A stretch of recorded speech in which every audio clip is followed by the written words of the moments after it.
Lock in with me, cousin, because what I'm about to walk you through is not a rap story. It is not a reality television storyline. It is not a shade room caption you scroll past on the way to your lunch break.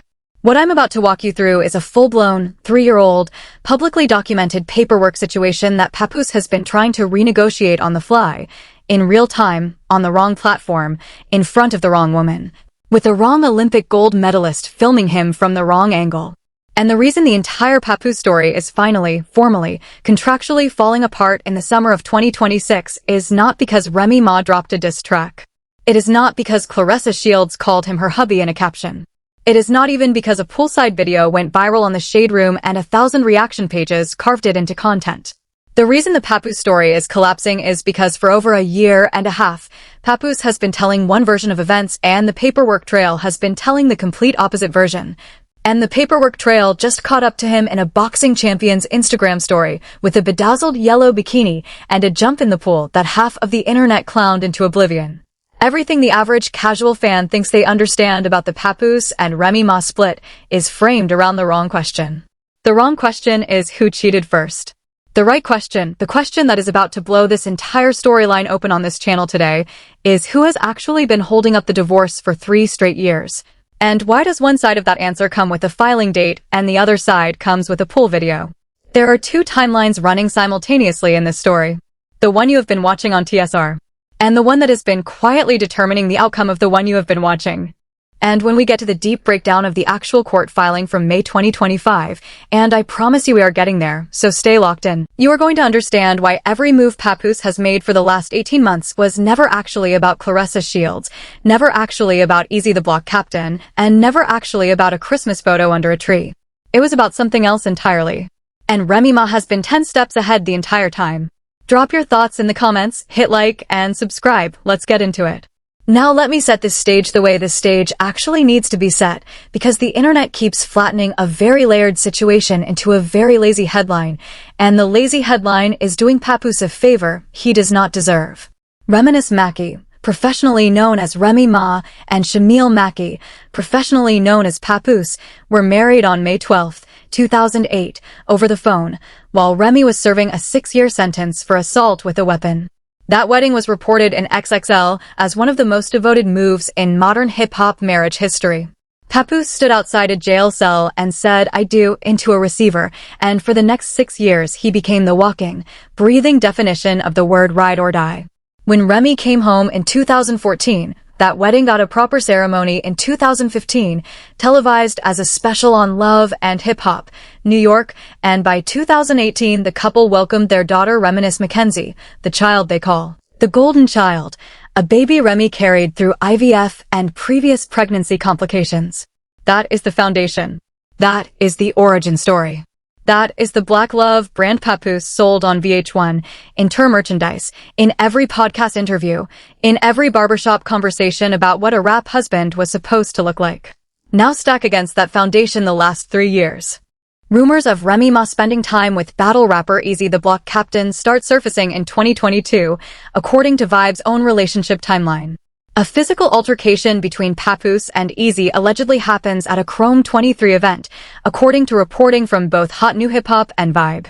Then in December 2024, Remy Ma detonates the entire situation on Instagram by posting alleged text messages between Papoose and Claressa Shields, a 2-time Olympic gold medalist, the only boxer in history regardless of gender to hold all 4 major titles in 3 different weight classes, and calling Papoose out for a full-blown affair.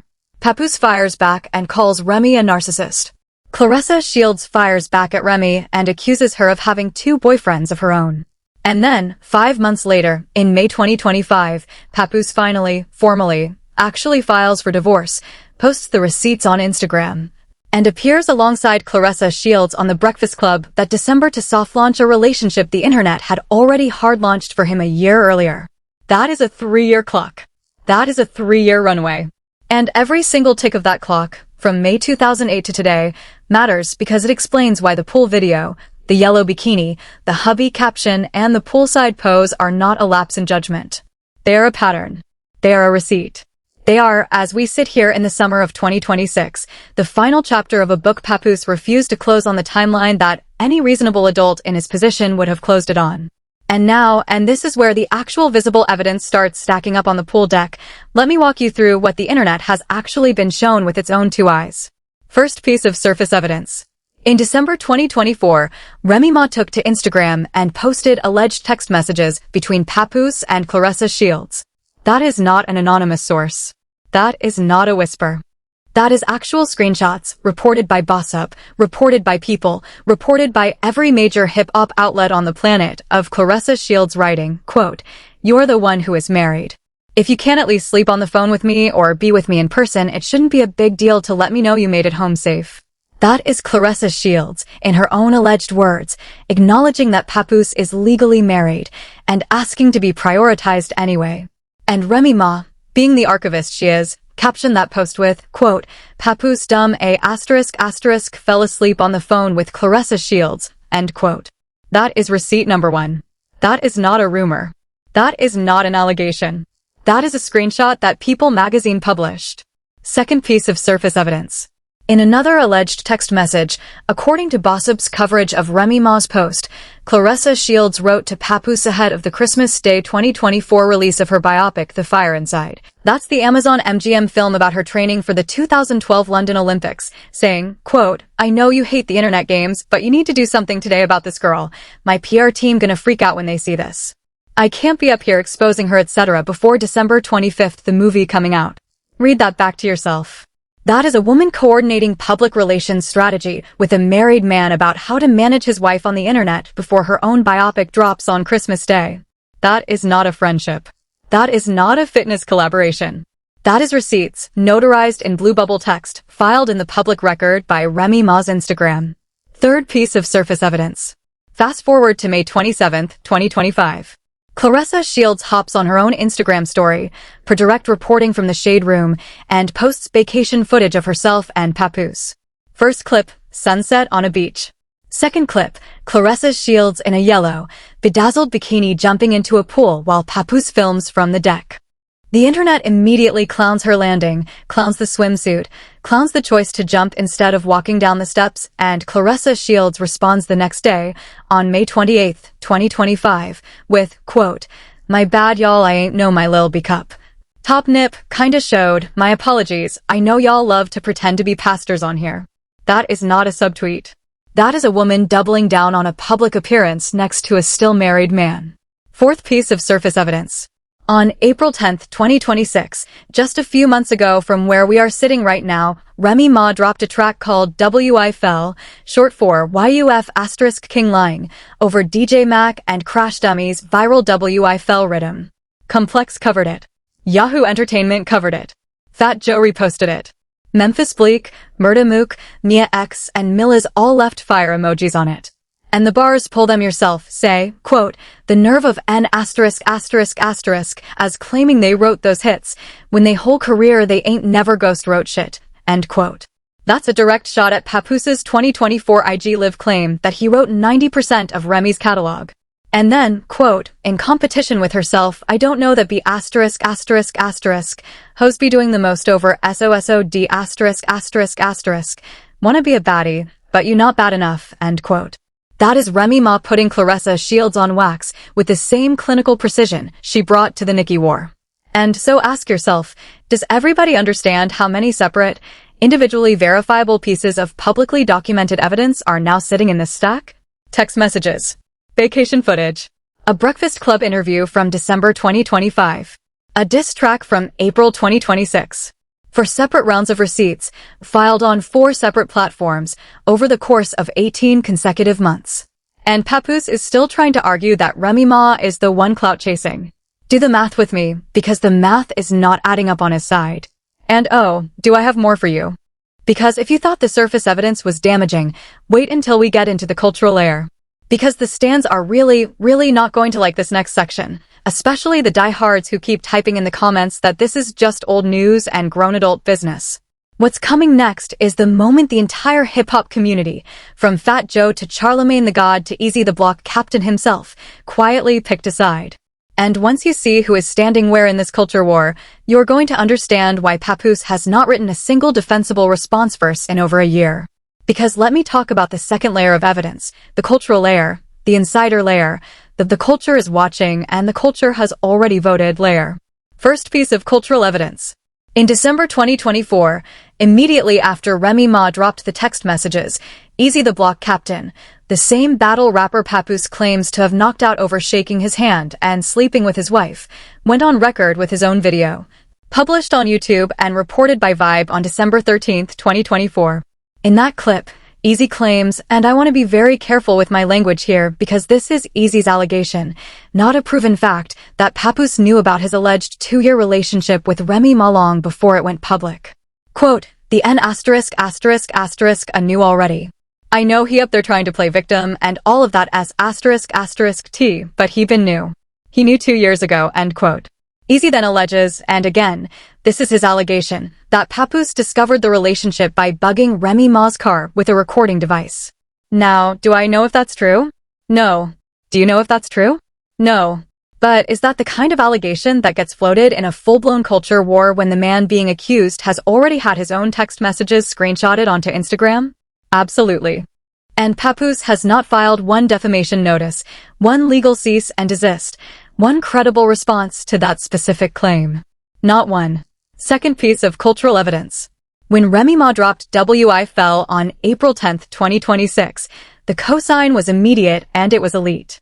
Fat Joe reposted the track to his Instagram with, quote, Jesus Christ, Remy Ma is back, end quote.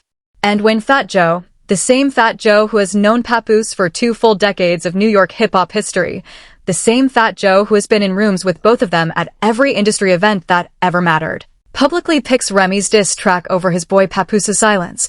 The culture has told you where the culture stands. That is not a fan reposting. That is Terror Squad closing ranks around its own. Third piece of cultural evidence. When Claressa Shields sat down for that infamous Breakfast Club interview in December 2025, the interview that iHeart archived, the interview that Apple Podcasts titled Papoose and Claressa Shields Talk Bars on Wheels, Black Love, Remy Ma. Boxing plus more, the vibe of that room, according to Facebook group commentary from viewers and Reddit threads from r/hiphopeds, was, quote, a little uncomfortable to watch. Charlemagne the God himself reportedly said Papoose isn't really in love with Claressa Shields, according to the YouTube upload title of the extended cut. Now stop and think about what that means. Charlemagne, in the middle of an interview meant to soft launch a couple to the mainstream, publicly questioned whether the man in front of him actually loves the woman sitting next to him. That is not a friendly cosign. That is Charlemagne clocking the room. That is Charlemagne handing Remy Ma another exhibit for the folder. Fourth piece of cultural evidence, and I want you to sit with this one because this is where the sisterhood of hip-hop puts its foot down. When Remy Ma dropped WYFL, it was not just Fat Joe who reposted. Mia X, an original No Limit soldier, a first-generation Southern rap matriarch, the kind of woman whose cosign is not passed out casually, dropped a fire emoji on the record. Memphis Bleak, a Rockefeller lifer at HOV Confidant, a man who does not associate his brand with mess, dropped a fire emoji on the record. Murda Mook, arguably the most respected voice in battle rap history, and a peer of the exact battle rap ecosystem Easy the Block Captain operates in, dropped a fire emoji on the record. When battle rap cosigns your diss over one of its own affiliates, that is not fan behavior. That is a jury delivering a verdict. Now I hear some of you typing in the comments already, well, Papoose has his own supporters, this isn't unanimous, you're spinning the narrative.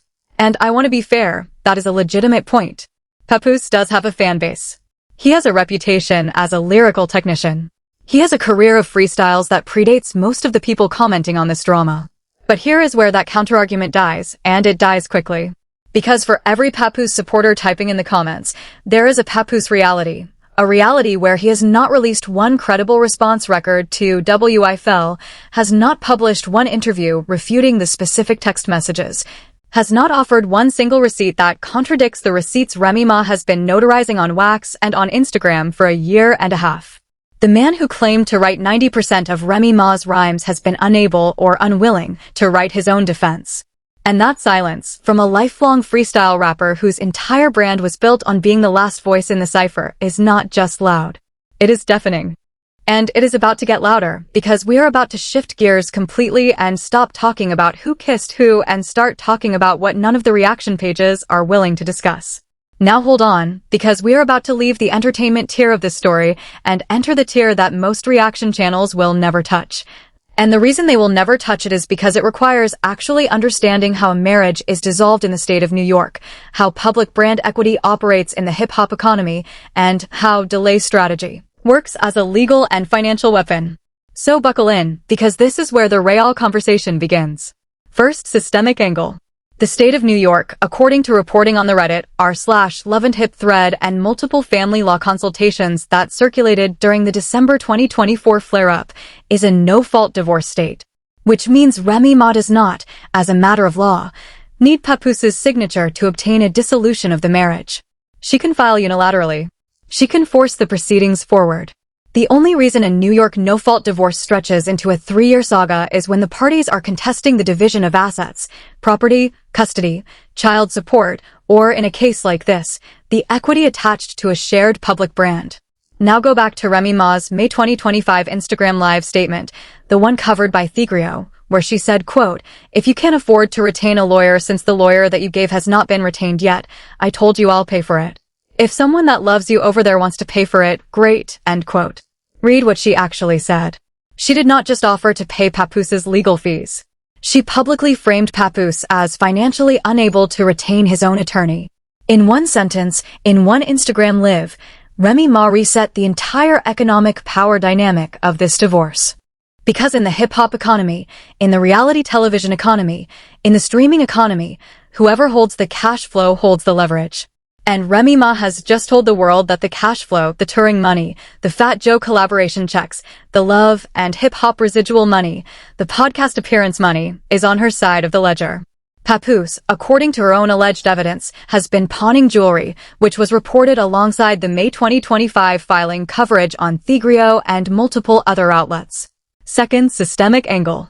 The Papoose brand, the Black Love brand, the Alphabetical Slaughter brand, the husband of Remy Ma brand, was never fully Papoose'S brand.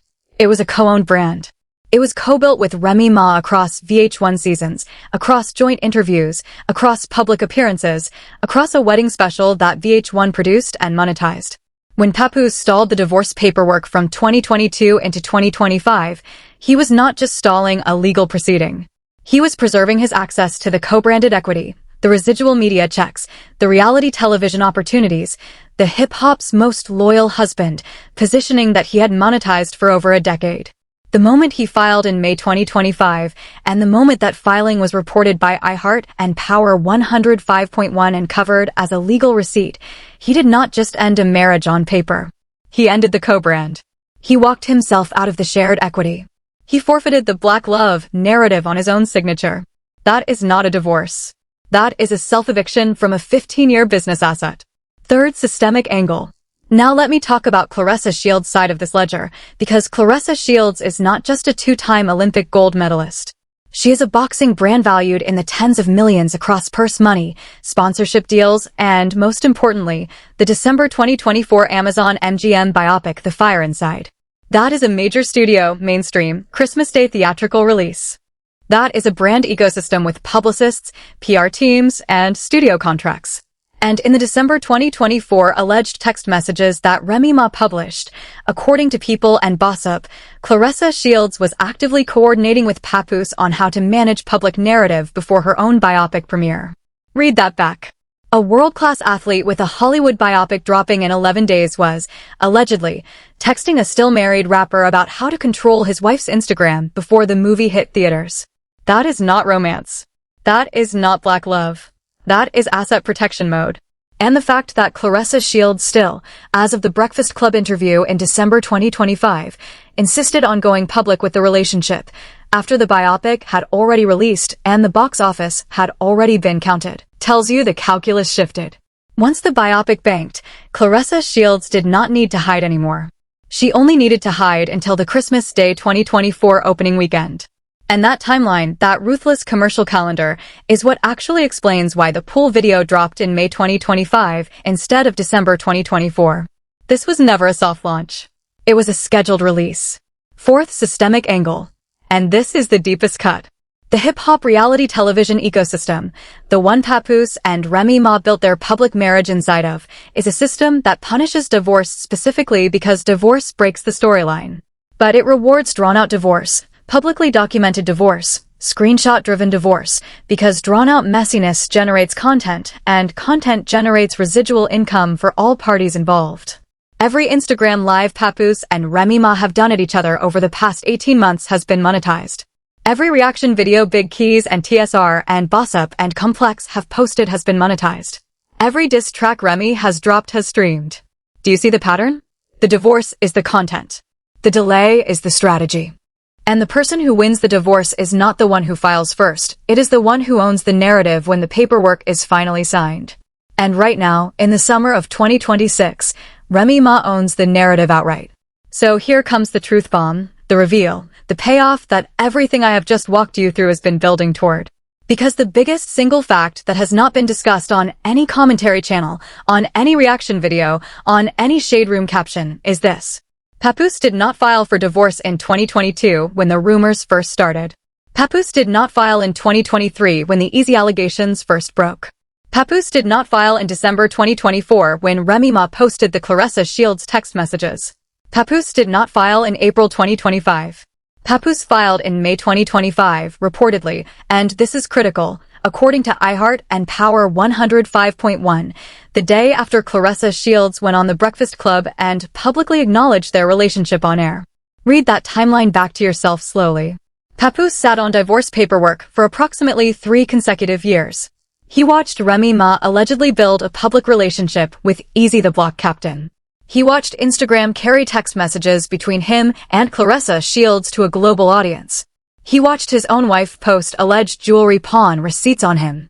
And through all of that, he did not file.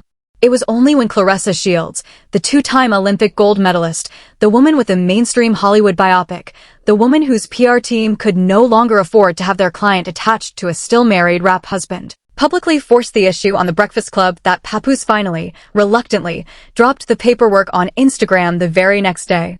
What that timing tells you, allegedly and by very fair reading of the reported facts, is that Papoose did not file for himself. Papoose did not file for his daughter. Papoose did not file for Remy Ma. Papoose filed because a Hollywood-backed Olympic champions team said the clock was up. That is the receipt. That is the story. That is the reveal. Because for 3 years, Papoose sold the public a narrative that he was protecting his daughter, that he was giving Remy time, that he was the reasonable adult in the room. And the actual paperwork trail, the one you can pull from the reporting yourself, says he did nothing at all until an outside force, with more leverage than Remy Ma, physically pushed the paperwork out of his hand. Papoose did not file for divorce as a moral act. Papoose filed for divorce as a compliance act. And that distinction between filing because it was the right thing to do and filing because Claressa Shields' PR team said the movie premiere window was closed is the single most damaging piece of subtext in this entire 18-month saga. Every Papoose defender who has spent a year and a half typing he was just waiting for the right time for his daughter into the comments section is going to have to reconcile with the fact that the right time for his daughter happened to align exactly with the mainstream commercial release window of an Olympic boxer's Amazon MGM biopic. That is not protecting a 6-year-old. That is protecting a co-star's box office. And once you see it that way, you cannot unsee it. Papoose is not the loyal husband who finally moved on. Papoose is the loyal husband who moved on exactly when his new relationship's PR calendar required it. And so let me bring this in for a landing, because this is where the hero rises, and Remy Ma is doing the exact thing that separates a rap veteran from a rap victim. Remy Ma is doing the Beyoncé pivot without a single publicist telling her to.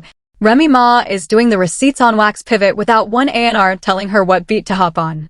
Remy Ma dropped WYFL on April 10, 2026, and she did not name Papoose. She did not name Claressa Shields. She let the bars, the beat, the culture, and the fire emoji jury do all of the naming for her. That is confidence. That is patience. That is the same discipline she brought to a 6-year prison stretch that would have broken a lesser MC. The same discipline she brought to the Nicki Minaj war that most female rappers would have lost. The same discipline she brought to a 20-year career of writing her own material despite a husband claiming publicly that he wrote 90% of it. Remy Ma is unbothered by design, not by accident. And here is the contrast one-liner that crystallizes this entire 18-month arc. One artist spent a year and a half filing receipts on wax. The other spent a year and a half filing nothing on paper. That is the story. That is the whole story. Every other detail, the pool video, the yellow bikini, the Breakfast Club interview, the fabulous Knicks game photo, the Christmas Eve tree post, is a footnote to that single sentence. And Remy Ma, at 44 years old, at Grammy-nominated status, at Terror Squad co-sign status, at Fat Joe reposting status, is walking into 2026 with her pen intact, her fan base multiplied, her dignity fully attached, and her daughter fully in her arms. That is a win by any definition. That is a win by every definition. And every one of us who dismissed her when she first started warning us about who Papoose'S was in 2022, including the collective royal we, including the comment sections, including the reaction channels, owes her the loudest apology this genre has produced in a decade. When a woman who spent 16 years married to a man tells you who that man is, you believe her the first time. And you never make her repeat herself. Remy Ma repeated herself for 3 years. And now the whole world is finally, reluctantly, embarrassingly listening. But this is only the start, and I need you to understand that before you scroll away from this video and get back to your day. Because there are 2 upcoming developments in this story that I am personally tracking, and you should be tracking them too if you want to be the person in your group chat who called it first. Development 1. The actual court proceedings, which quietly began in May 2025 in New York, have not been finalized as of the recording of this video. And as anyone with any exposure to family court in the state of New York can tell you, contested asset division can drag for another 12 to 18 months beyond the initial filing. Which means every jewelry pawn receipt, every alleged text message, every alleged bugged car recording that Easy the Block captain claims to have proof of, every Instagram live from either party, all of it is potentially discoverable, potentially admissible, and potentially devastating in a real courtroom with a real judge. Development 2. Remy Ma has not dropped her album yet. Let me repeat that. WYFL was a single, a statement, a warm-up. Remy Ma has a full-length project sitting somewhere in a Terror Squad vault, and if the fire emoji jury on that single is any indication of what a full Remy Ma album in 2026 could do to the culture, Papoose'S has not seen the worst of it yet.